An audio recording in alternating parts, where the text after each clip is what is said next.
नमस्कार। पॉलिटिक्स में आप सबों का स्वागत है। और आज हम पॉलिटिक्स में बात कर रहे हैं, क्या वाकई में आरसीपी की वापसी हो रही है या फिर आरसीपी की वापसी की खबर के पीछे विरासत की राजनीति पर भरोसा करने वाले वो लोग तो नहीं है जो चाहते हैं कि कुर्मी की राजनीति बनी रहे, या फिर कुर्मी जो पिछले 20 वर्षों से बिहार की राजनीति में मलाई खा रहा है वो जारी रहे। क्योंकि आरसीपी की वापसी की खबर ठीक उसी तरीके से चर्चा में है जैसे कभी मनीष वर्मा के पार्टी में आने के बाद शुरू हुई थी कि मनीष वर्मा नीतीश के विरासत को आगे बढ़ाने के लिए आए। हालांकि चंद महीने बाद ही चीजें बदलती हुई दिखी और फिर मनीष वर्मा धीरे धीरे धीरे धीरे उस राजनीति के शिकार हो गए जो अमूमन गैर राजनीतिक व्यक्ति जब राजनीति में आता है और उसका जो हश्र होता है वही हश्र उनका भी हो गया।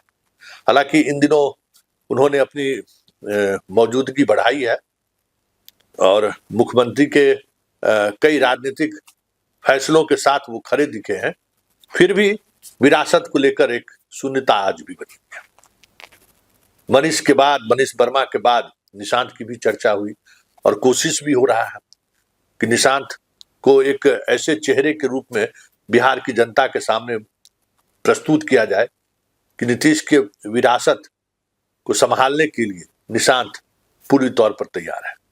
चाहे अभी हाल के दिनों में गांव गए तो वहां कंबल वितरण के सहारे या फिर कुछ कुछ उनका बयान भी आते रहता है, लेकिन इन तमाम राजनीतिक घटनाक्रम के बीच आरसीपी की वापसी की बात कहां से आ गई?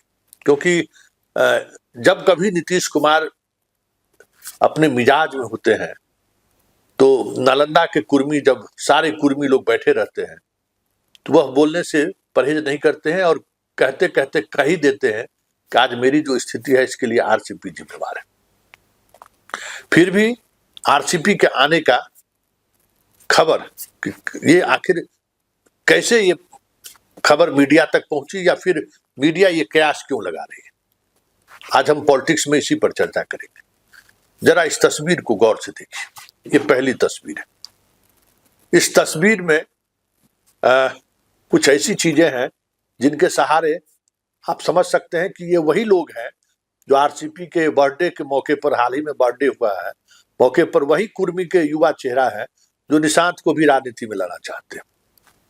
और इनके इस बर्थडे पार्टी के बाद फिर से ये चीजें मतलब एक राजनीतिक शक्ल के रूप में मीडिया सर्किल में भी और पॉलिटिकल सर्किल में भी चर्चा होनी शुरू हुई अचानक कि आरसीपी की वापसी हो रही है।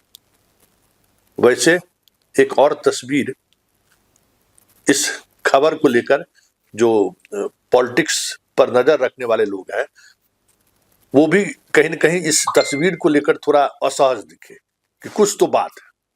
जरा इस तस्वीर को देखिए। संजय झा से श्रवण कुमार की मुलाकात होती है, जबकि श्रवण कुमार दिल्ली जाए तो संजय झा से इस तरीके से कभी मिलते हुए तस्वीर मैंने नहीं देखा है। और राजनीतिक रूप से भी श्रवण कुमार को संजय झा की जरूरत नहीं है, लेकिन दोनों एक साथ मिलते भी हैं और तस्वीर जारी होती है। तो इस तरीके की राजनीति में जो नालंदा की राजनीति, जो कुर्मी की राजनीति पर नजर रखने वाले लोग हैं, उसमें इस बात की लेकर चर्चा शुरू हुई कि श्रवण कुमार का संजय झा से मिलना क्या संकेत तो नहीं है कि आरसीपी की वापसी हो रही है? क्योंकि आरसीपी की वापसी की संभावना को लेकर अगर दोनों हाथ मिला रहे हैं तभी तो ये तस्वीर जारी नहीं किया गया।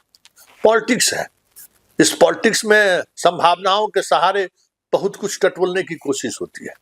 तो ये तस्वीर एक और हवा दे दिया कि कुछ न कुछ चीजें चल रही हैं, कुछ न कुछ तो कुछ बात है। श्रवण कुमार वैसे ही संजय झा से तो मुलाकात नहीं किए होंगे और अगर आरसीपी आएंगे तो दोनों का अस्तित्व खतरा में पड़ सकता है। तो एक अस्तित्व की लड़ाई में दोनों हाथ तो नहीं मिला रहे। अब तीसरी बात जो इस चर्चा को और हवा दे गई कि हाल के दिनों में ऐसे ही लोग मिलने आ रहे थे तो उनके जुबान से बरपस निकल गया, अरे आरसीपी कहाँ है? और ये बातें जैसे ही मुख्यमंत्री आवास से बाहर निकला एक तबका जो कुर्मी राजनीति को बनाए रखना चाहता है, बचाए रखना चाहता है, इस संदेशा को कुर्मी सर्किल में, पटना में जो हाई प्रोफाइल कुर्मियों का जो सर्किल है, उस सर्किल में इस बात को पहुंचाया जाए लगा कि नीतीश कुमार फिर से आरसीपी को खोजने लगे। तो ये 3 ऐसी बातें हैं जिन बातों के सहारे आरसीपी की वापसी हो रही है 14 जनवरी के बाद, अलग अलग तरीके से चलनी शुरू हो गई है। लेकिन एक सवाल है, राजनीति में कोई भी दोस्त और दुश्मन नहीं होता, अस्थाई कुछ भी नहीं है। फिर भी राजनीति में कुछ संभावनाएं ऐसी हैं जिन संभावनाओं के सहारे कुछ न कुछ चीजें तो समझ में आनी शुरू हो जाती है कि क्या होने वाला है। आरसीपी और नीतीश के बीच जो दूरियां बढ़ी है उसकी वजह सबको पता है। और आज की जो राजनीति है, उस राजनीति में आरसीपी, देखिए नीतीश कुमार की राजनीति को समझने वाले लोग समझते हैं कि अगर बीजेपी से दूरी बढ़ानी है तो फिर एक अलग चैनल के माध्यम से वो चीजें दिखने लगेंगी, और बीजेपी के साथ बने रहना है तो फिर अभी का जो चैनल है वो चैनल हमेशा दिखता रहेगा। संजय झा की जरूरत उनको रहेगी। जैसे ही आरजेडी से हाथ मिलाने की बात या उस दिशा में बढ़ेंगे, संजय झा जैसे नेताओं की उनको जरूरत नहीं रहेगी। तो जरूरत जो राजनीति है, जरूरत को लेकर जो राजनीति होती है, उसमें आरसीपी अभी फिलहाल कहीं फिट नहीं बैठ रहे हैं। बात समझिए कि आरसीपी के आने से आरजेडी से नजदीकियां बढ़ जाएगी, ऐसा भी नहीं है। आरसीपी के आने से बीजेपी से नजदीकियां और बढ़ जाएगी, ऐसा भी नहीं है। क्योंकि बिहार की राजनीति जिस मुहाने पर खड़ा है ना, वहां बहुत ज्यादा बाएं, लेफ्ट और राइट करने की गुंजाइश नहीं है पहले की तरह। सीधे बस आपको सीधे चलना है। और ये अलग बात है कि प्रशासनिक तौर पर और राजनीतिक तौर पर आरसीपी को जितनी आजादी नीतीश कुमार ने दी, उतनी आजादी किसी को नहीं मिला है। और खास तौर से पिछड़े वर्ग से आने की वजह से, और उनको कभी इस बात को लेकर खतरा भी नहीं रहा कि भाई हम, जैसे संजय झा हो, ललन सिंह हो, उनको पिछड़ों की राजनीति करने वाले लोग क्यों स्वीकार करेंगे। तो वो बेनिफिट आरसीपी के साथ रहा है। लेकिन अभी जो सिचुएशन है, उस सिचुएशन में आरसीपी की वापसी क्या संदेश देना चाहते हैं? वो अपना उत्तराधिकारी बनाना चाहते हैं आरसीपी को।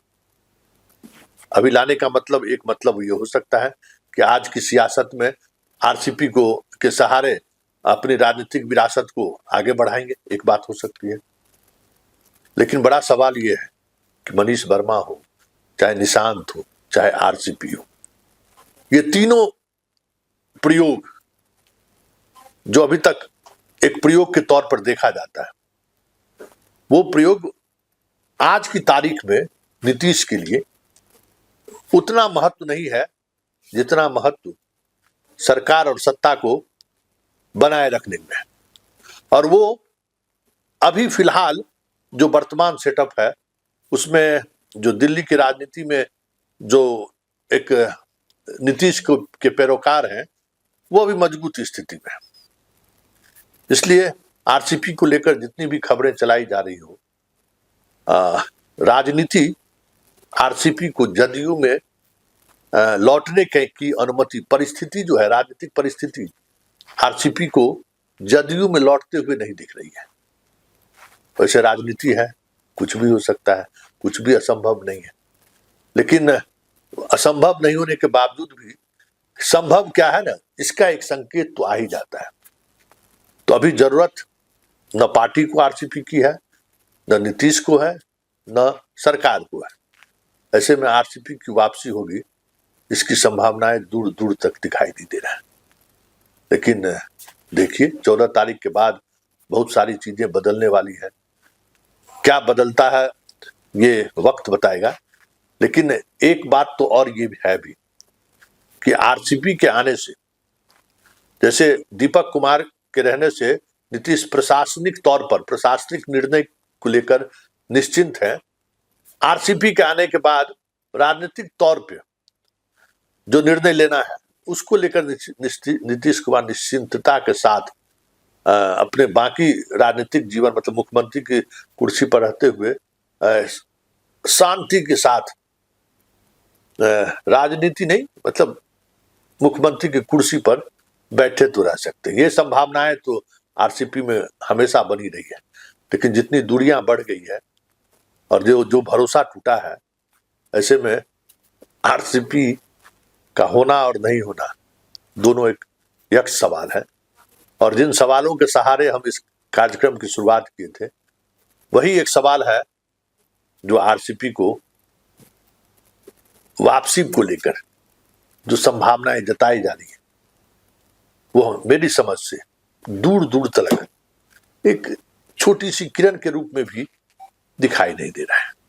चलिए, पॉलिटिक्स में इतना ही, इजाजत दीजिए, नमस्कार।